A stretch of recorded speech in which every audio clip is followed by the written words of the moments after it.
It is 6:33 on November 21st, 2019.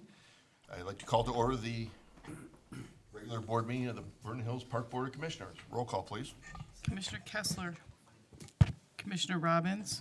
Here. Commissioner Moline. Commissioner Blue. President Dorhofer. Here. If we could all stand for the Pledge of Allegiance, please. To the flag of the United States of America and to the republic for which it stands, one nation, under God, indivisible, with liberty and justice for all. Excuse me. The first item on the agenda this evening is the omnibus vote agenda. Items under the omnibus vote agenda are considered routine and/or non-controversial and will be approved by one motion. If a separate vote on any one item is desired, it will be pulled from the omnibus vote agenda and voted on separately. Items included in the omnibus vote for this evening are the minutes of the public hearing, October 24th, 2019, minutes of the regular meeting, October 24th, 2019, payables less Granger and payroll through November 21st, 2019, in the amount of $687,576.51. Could I have a motion to approve the omnibus vote agenda? Second? Second. Roll call? Commissioner Blue. Yes. Commissioner Robbins. Yes. President Dorhofer. Yes. Next item on the agenda is the financial reports for the period ending October 31st, 2019. Marla, reports are on file. Yes, they are. Could I have a motion to approve the financial reports for the period ending October 31st? So moved. October 31st, pending audit adoption.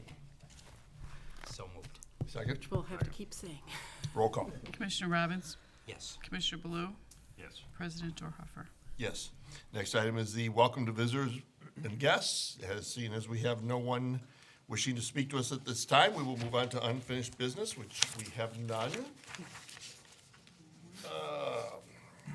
Next item is ordinance 5-19. It's an ordinance providing for the issue of $1,059,390 general obligation limited tax bond series 2019 of the Vernon Hills Park District, Lake County, Illinois, for the payment of land condemned or purchased for parks, for the building, maintaining, improving, and protecting of the same, and for the existing land and facilities of said park district, to provide the revenue source for the payment of certain outstanding bonds of said park district, and for the payment of expenses incident thereto, provided for the levy of a direct annual tax, to pay the principal and interest on said bonds, and authorizing the sale of said bonds to the purchaser thereof. If I could invite Dan Forbes from Spear Financial, if you could come to the podium and let me know what I just said. Thank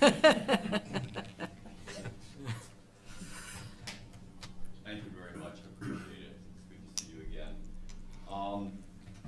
You received very good bids. I hope you have a copy of the Spear Financial letter that we deliver every year. I was talking to Marla, and I believe you are the winner this year. We do 50 or 60 of these, pretty much in the fall every year. And you have the lowest rate, and I believe you have the most bidders. Typically, we have 2 to 3 banks that will bid, and the rate, I believe the lowest I've seen is 192. So you're 181. It's an amazing rate. Please don't broadcast it to the PA or whatever, but at least among our park districts, you receive the best rate. Park Ridge Bank and Vernon Hills Bank, well, all of them delivered wonderful bids, and very, very close bids. So I think they should be commended. The winner or the recommendation we have is the lowest rate, which is Park Ridge Community Bank. The third page, I just want to point out 2 quick pages, and then I'll give you the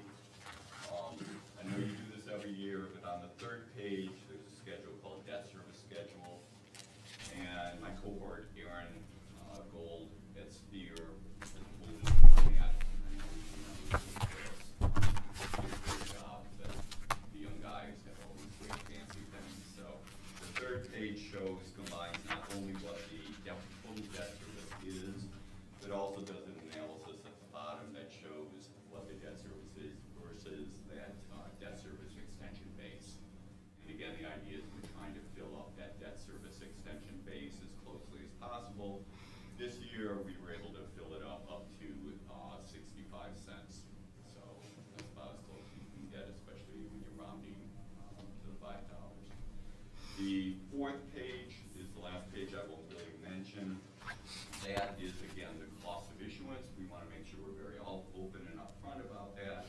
Who gets paid for what, and also the use of proceeds. You can see how much is being used for prior obligations, how much is available for capital. At the very bottom of that fourth page is just a reminder, again, with tax law changes, that the June 15th payment, the 13As and 16As, have to be paid with other funds of the village. You're getting $476,000 in capital proceeds, and that payment in June totals about $108,000. So if you sort of net the two, it gives you an idea of what the net excess funds are. Other than that, I was happy. We've got all of our Spear officers at Park Districts tonight, and I got the best short straw, that long straw I can come up here. So, wonderful news. I'm here to answer any questions. As always, we appreciate that you've hired us and that we can have this opportunity to do this every year. I've got to say, Aaron, for us, who's taken over or tried to fill at least most of Dave's shoes for Spear, has done an excellent job. So I'm here tonight, but he's the one who did the hard work. And Jeff and, of course, Marla are wonderful to work with. So, and kudos, by the way, on the bank's view of the financial strength of the district. That's what drives the local. Very good, thank you. Any questions for Dan? I just have a question Commissioner Robbins? for Jeff, just to make sure that we have this June payment is all budgeted in our upcoming budget. Correct. Okay. Right, out of our bond fund, yep. We're good. Dan, thank you very much. Thank you. Thank you. Good to see you. Could I have a motion to approve ordinance 5-19? So moved. Second? Second. Discussion? Roll call. Commissioner Baloo? Yes. Commissioner Robbins? Yes. President Dorhoeffer? Yes. Next item on the agenda is board member service recognition for Commissioner Robbins. Commissioner Robbins, could you join me up here at the podium, please? Cassidy's favorite camera.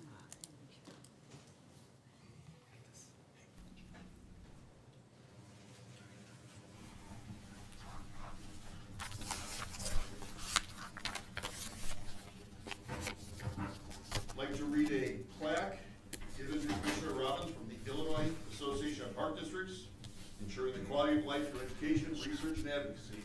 This certificate of appreciation be it known to all persons that the Illinois Association of Park Districts did duly present to Bruce Robbins 10-year board member service anniversary award.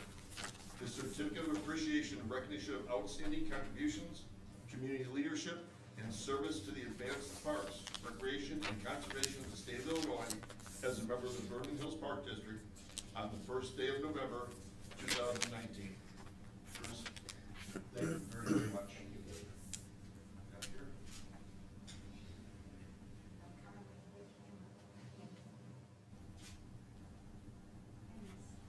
Sandy.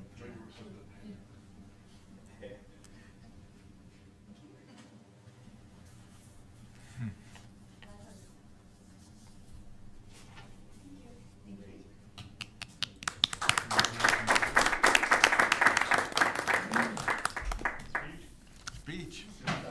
Few words. I'm just, thank you very much, and I'm just honored to have spent 10 years as one of our park commissioners. Also, it's an honor to work with my fellow board members who really really care about our community and our park district. Our president, David Durhofer, our vice president, Jim Ballou, and Commissioner Cindy Kessler and Mike Mullane.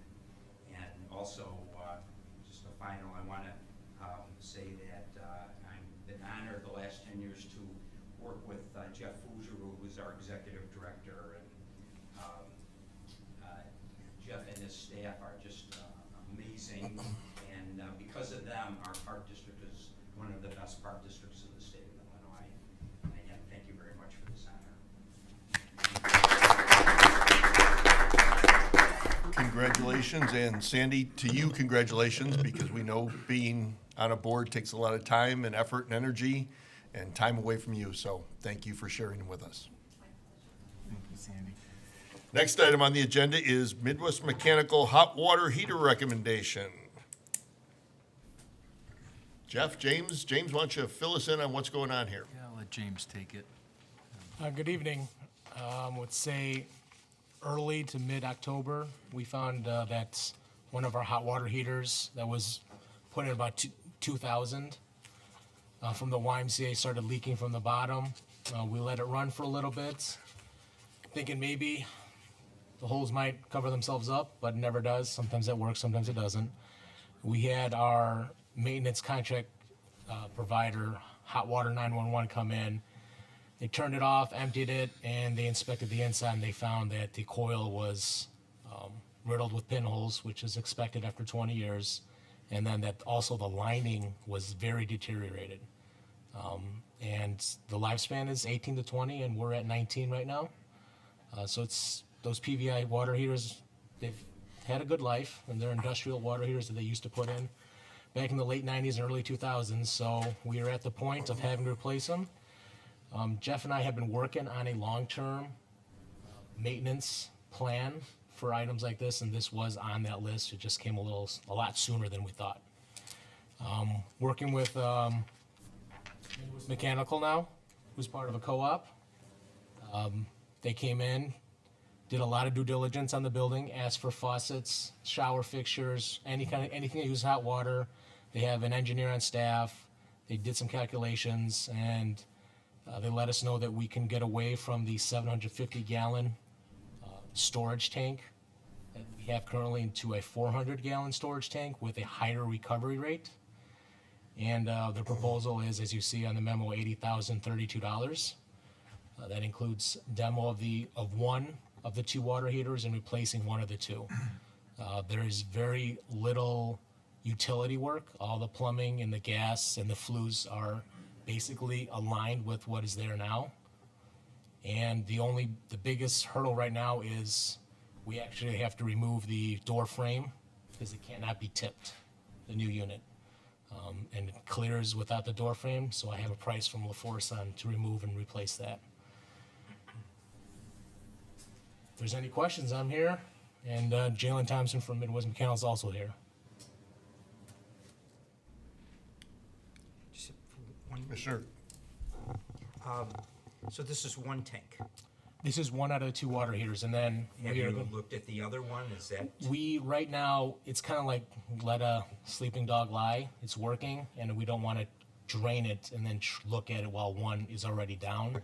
So we would like authorization to replace one and then shut the older one down, look into it, and if we have to make some minor repairs, then I'll come back and recommend that. If we need to run it as is, because repairs would cost over 50 to 75% of a new unit, then maybe we just wait a couple of years, budget the money, and spend another probably closer to 83,000 in a couple of years.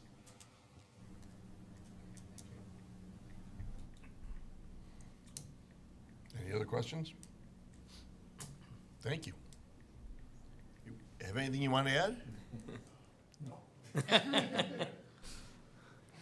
All right, could I have a motion to approve the staff recommendation to award Midwest Mechanical a contract in the amount of $80,032 for the replacement of one hot water heater at Lakeview Fitness Center? So moved. Second? Second. Discussion? Roll call. Commissioner Robbins? Yes. Commissioner Baloo? President Dorhoeffer? Yes. Next item on the agenda is the District 73 Playground recommendation. Could I have a motion to approve the District 73 Playground? So moved. Second? Second. Discussion? Roll call. Commissioner Baloo? Yes. Commissioner Robbins? Yes. President Dorhoeffer? Yes, next item on the agenda is the Kitty Corral 2-5 Playground recommendation.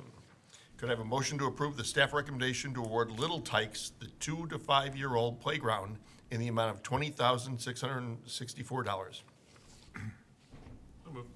Second? Second.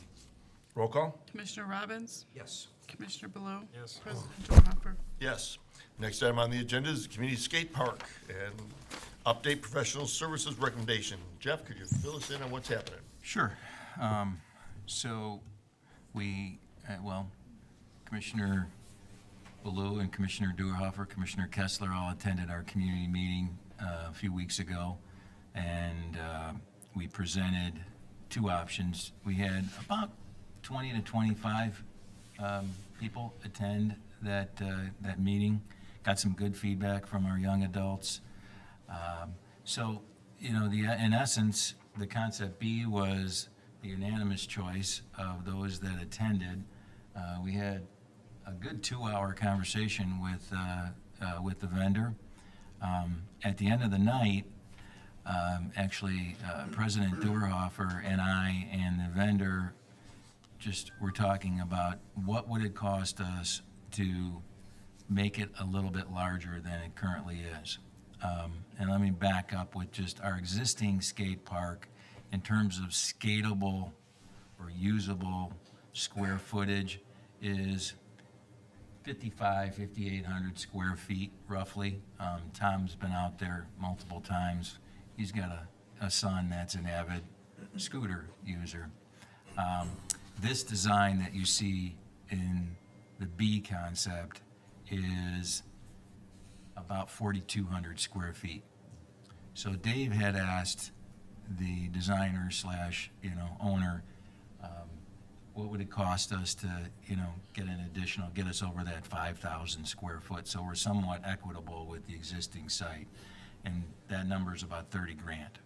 Now, that includes all the professional fees that are built behind it to engineer it. And so we're going from a budget of about 273 with this concept all in to just about 300K. If you want to add that extra square footage, that would get you probably over, I think it was around 5,100 square feet.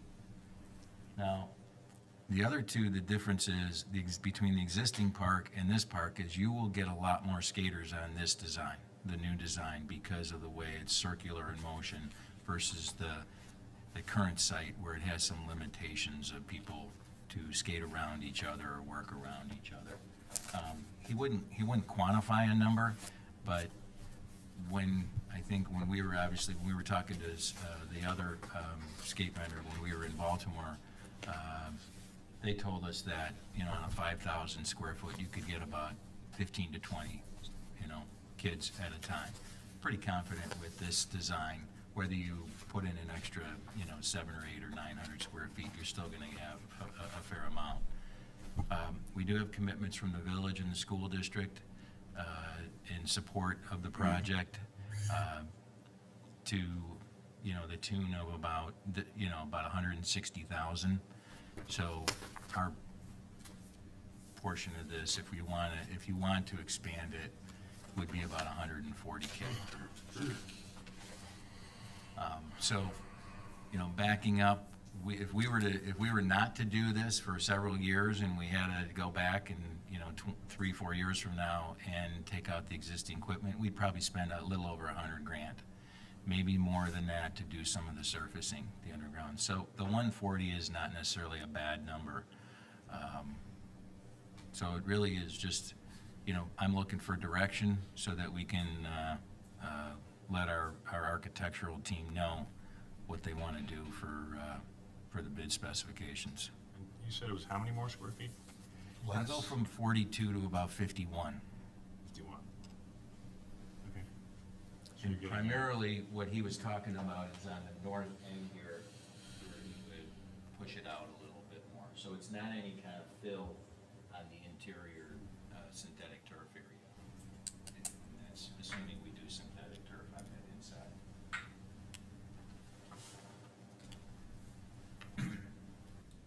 The present one at the 4,200, how many skaters could skate on that?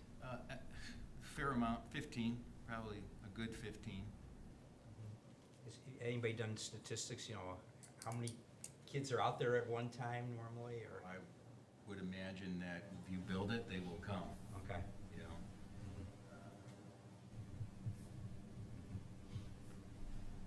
So.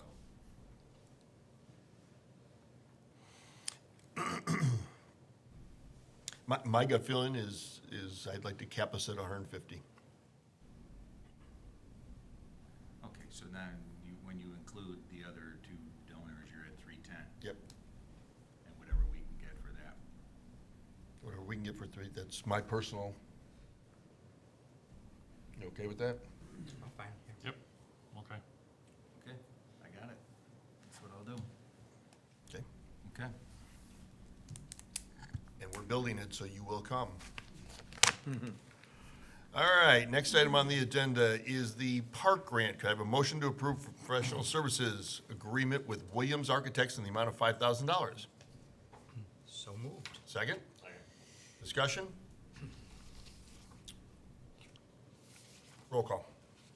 Commissioner Baloo? Yes. Commissioner Robbins? Yes. President Dorhoeffer? Yes, next item on the agenda is Resolution 5-19, Truth in Taxation. Could I have a motion to approve Resolution 5-19? So moved. Second.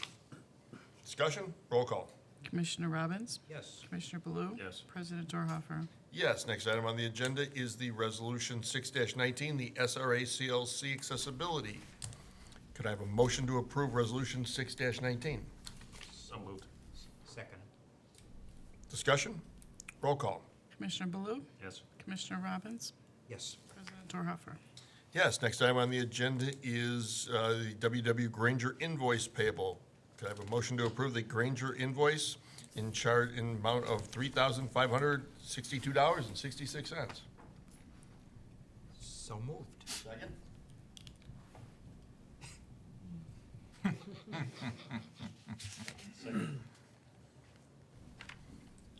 Roll call? Commissioner Robbins? Yes. Commissioner Baloo? Yes. President Dorhoeffer? Abstain. Next item on the agenda is reports and communication. Executive Director Jeff Fugere. Jeff? Okay, just a handful of items. First of all, congratulations, Commissioner Robbins, on your service anniversary. So 10 years is a long time to give up your free time. You got a little catching up to your colleagues on your right there. Yeah, a little bit. Yeah, but congratulations, Bruce. Thanks for all you do. Thank you. The item I had on the agenda, just for a closed session, I wanted to just provide a summary in open session, and that was relative to a recent Paderma. They put out, our Risk Management Association, they put out a Learn Alert in reference to a medication substituting a diabetic medication that we've had a participant that was using glucagon, and now there is the capability of, which is a challenging medication to administer for our staff, and so now there's a substitute medication called Baqsimi, which is a acceptable substitute by the FDA. Paderma has vetted it. They have submitted information to all of its membership that this would be an acceptable practice on a case-by-case basis for each of its member districts. So this situation that has been brought before the board in prior communication with myself is now, we feel very confident that it's going to be resolved, and we're looking forward to working with any families if they have situations of this magnitude and administering this medication. So I just wanted to bring that to your attention. The SRA CLC, mainly James has been working with the team there. They're using Century Park Pavilion temporarily because we're doing some new flooring there. We learned today that there's some pretty significant damage to several of the floor joists as we pulled the floor and exposed it. So that's going to be something we're going to have to, at a future date, relocate them for a little more than a week and a half. So James, he was able to share that news with John Buckner, their executive director. They're fine for a temporary period getting them back in, but at some point we're going to, I'll probably go to the membership, our SRA membership, and ask them to support, because it'll be a fairly pricey and extensive remodeling job to do that. Century Park restroom, I know this was a directive of the board. If you have a chance to go out there, the wainscoting is completed, and so now we're just kind of waiting for some decent weather, which I don't know that'll happen this winter. And so James and the Parks team will probably look at some time when, in the springtime, that we're going to paint the rest of the building caulk it, and I think you'll see a noticeable improvement to that facility. That is all I have. I'd be happy to answer any questions. Any questions for Jeff? Thank you very much. Next, Finance and HR Superintendent, Marla DeSico. Marla? Good evening. I wanted to thank Spear Financial, both Aaron and Dan, and Melissa with Chapman and Cutler. The whole bond process went without a hitch, and as you heard, we had an excellent result. So thank you to everyone who participated. I wanted to just bring to the attention to the board the minimum wage that will begin its slow rise starting in January. It is first going to have an impact predominantly on our aquatic staff, but over time it will affect all of our part-time and seasonal staff. So I'm sure this will be part of our discussions on our upcoming budget and the budgets for the next few years as we continue to see the effects of going from up to the $15, which will end in 2025. And also a thank you to Jessica and Debbie. We just completed the district's open enrollment period, and everything is complete and on time. So thank you to them for their help.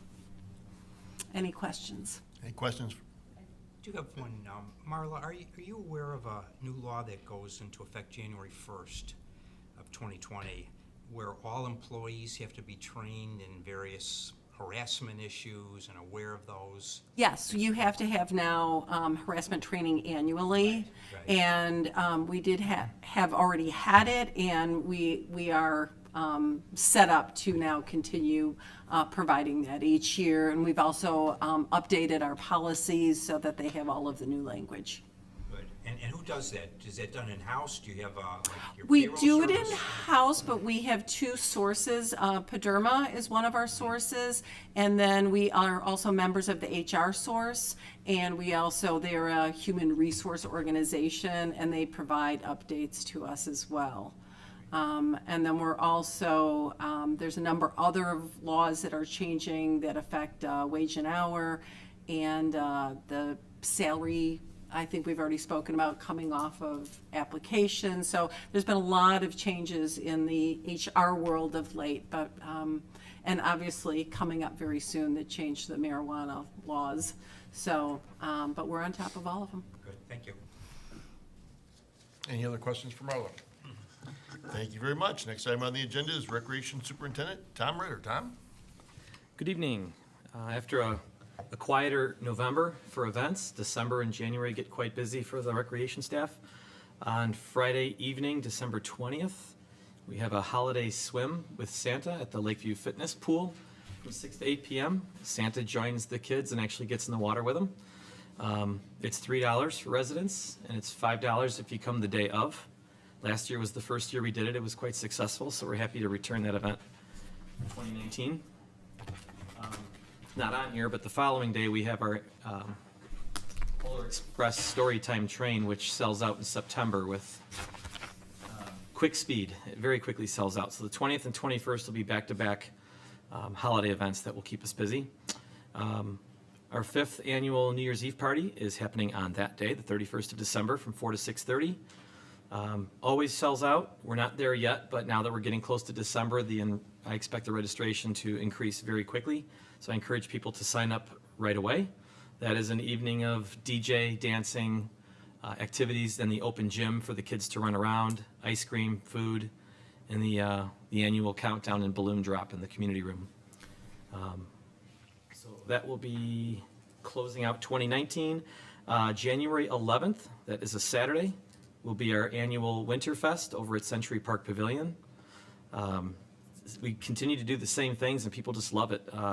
We have the sled dogs come out every year, the Huskies, and do their demonstration.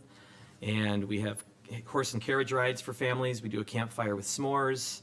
There's a craft activity for the kids, and I would hope on January 11th we would have ice and sledding, but you never know. We've had many strange seasons, but if the weather permits, well, those will be the two anchor activities going on that day. That is a completely free event, and we will have some concessions available for purchase. And one more, just to give people a head start for their calendar. our, I can't believe it's been 7 years already, but our 7th craft beer tasting event will be taking place actually on Leap Year Day, Saturday, February 29th.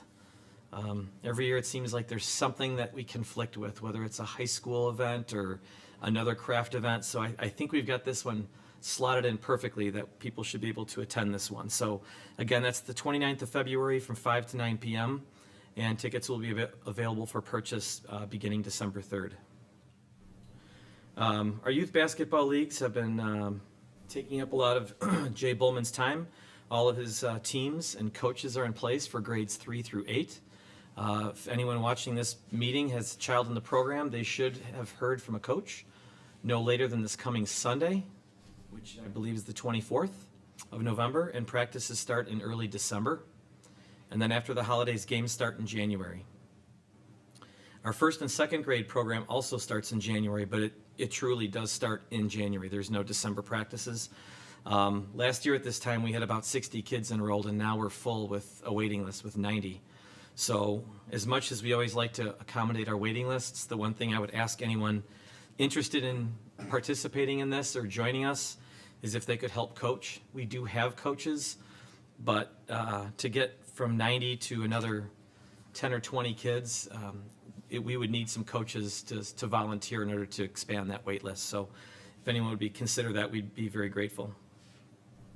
Men's basketball or adult leagues, they play on Tuesdays and Thursdays, either at Hawthorne Schools or at the Sullivan Center starting January 6th. Registration is currently ongoing, so if anyone's interested in putting a team together or has a team, registration is taking place now.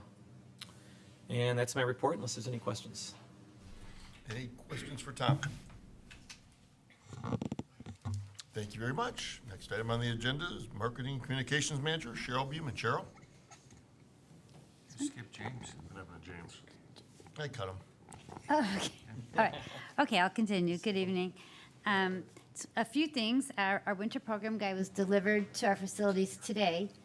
So they will go in the mail tomorrow, and residents should receive it on Saturday. Registration begins December 3rd for residents, and non-resident registration begins December 11th. Just to mention two new offerings we're doing. They developed, one of them came from our strategic plan meetings, is we've created some program flyers, and these are, it's like a snapshot of program offerings suitable by age and interest per session. So it's a reminder for people, if they, for example, have a 5-year-old, they could just pick up that one flyer and see everything that's available on one sheet for that age group. We also have a new way to sign up to receive our Park Paths newsletter. You can text VH Parks on your cell phone to the number 22828, and you'll be joining our Park Paths newsletter that gets sent out a few times a month for programs and district news. And I want to remind our residents that Lakeview Fitness and Sullivan Center have drop boxes for our Toys for Tot program, and also for our supporting the Vernon Township Food Pantry. So you can drop off toys and food in our drop boxes for the next few months, and they'll be delivered to people, members within the Vernon Hills community who are in need. And that is my report for the evening. If there's any questions. Any questions for Cheryl? Thank you. Thank you. Next item on the agenda is Facility Manager Joe Zimmerman. Joe? Good evening. Good evening. To start out with our membership numbers for October 2019, we had just under 2,300 active members as of the end of October. We had just over 14,000 membership visits, along with just under 4,000 group fitness attendance and 229 personal training sessions. Just brief aquatic notes.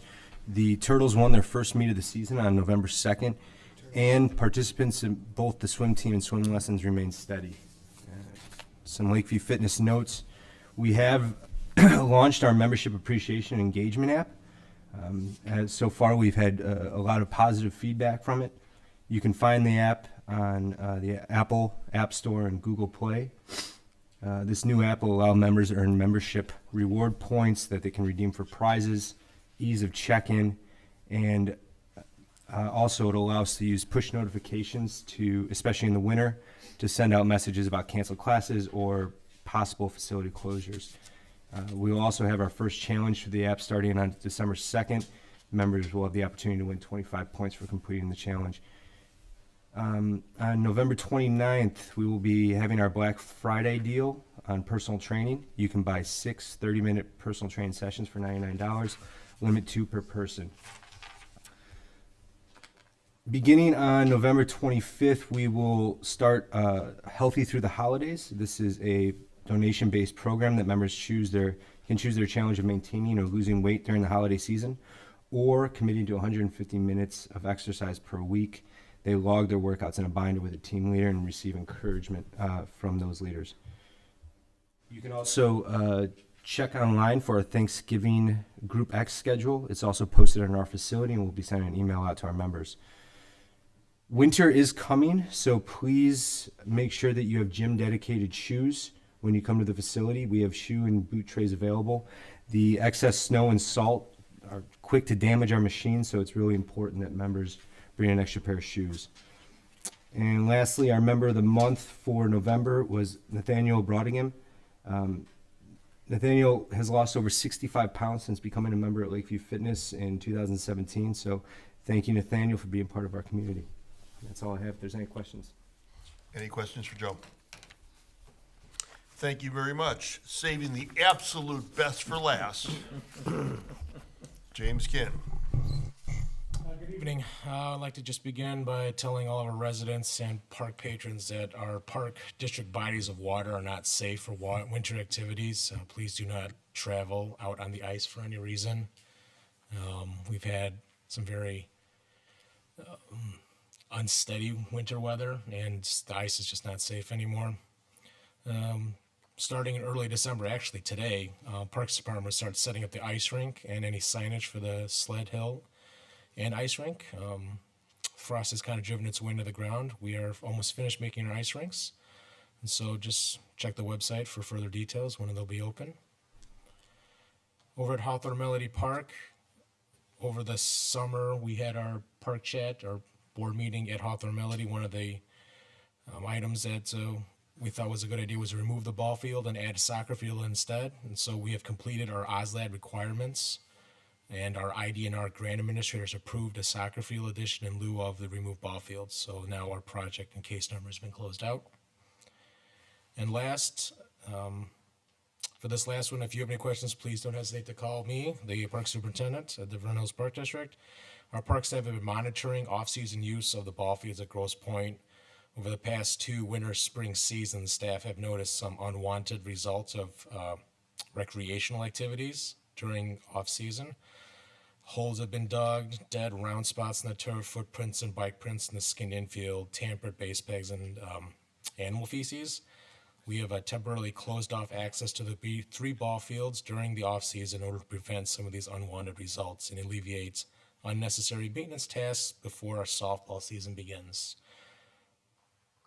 If there's any questions, that concludes my report. Any questions? So you mentioned, I know the one field 3 had a sign up that said, leash your dogs, no dogs can run free. We've now put that sign up on all fields? And we just put a no dog sign on all the fields. Now, we might have to double up on each field, just so that, because there are several openings, and that's on my list of things for them to do this week or next. Very good, thank you. Next item is the Commissioner Committee Reports and Communication. I don't believe we have any at this time. Next item on the agenda is board correspondence, and I love these type of correspondence. This is from Lisa Dove, who I believe is a resident of Vernon Hills. She says, good afternoon, Vernon Hills Park District board members and leadership team. I wanted to take a minute to send you all a note about one of your staff members, Ms. Shannon Thomas. As parents, we're always a little hesitant when we add one more thing to our family's plate. This fall, some of us took the leap when our girls joined the VH Cougars Travel Soccer League. Should have played softball, but that's okay. With practices not being at a convenient time for working parents and happening 2 days during the week, this has been an adjustment for all of us. However, Miss Shannon has made it infinitely easier. Not only has she helped make sure our kids have a snack, is changing their gear and ready to get to practice on time, but their homework is always done as well. She even made it to one of their games on her own personal time to cheer them on. Our girls all feel so loved by her. Shannon is such a treasure to this community, and we're happy to have her for her promotion to run PALs at Aspen. Thank you for recognizing someone's hard work and dedication to our kids. So Lisa, thank you for writing this and letting us know. And you're right, she's a very special young lady, so thank you so much. Next item on the agenda, Commissioner comments. Commissioner Baloo. I have nothing this evening. Commissioner Robbins. Nothing's, As myself, again, Commissioner Robbins, congratulations. you, 10 years, okay. you're starting to scratch the surface. Right, And that's it. Thank you all very much. Can I have a motion to adjourn? so moved. Second? Aye. Roll call? Commissioner Baloo, Yes. Commissioner Meline, Yes. Commissioner Robbins, I'm sorry. Wait. I didn't even, Mike, I didn't even see you come in. I'm sorry. Let's go back to correspondence. No. Mike, you got anything to add? You did the right I'm sorry. I didn't even see you come in. President Torhofer. Yes, we are adjourned. I tried. I didn't even see you.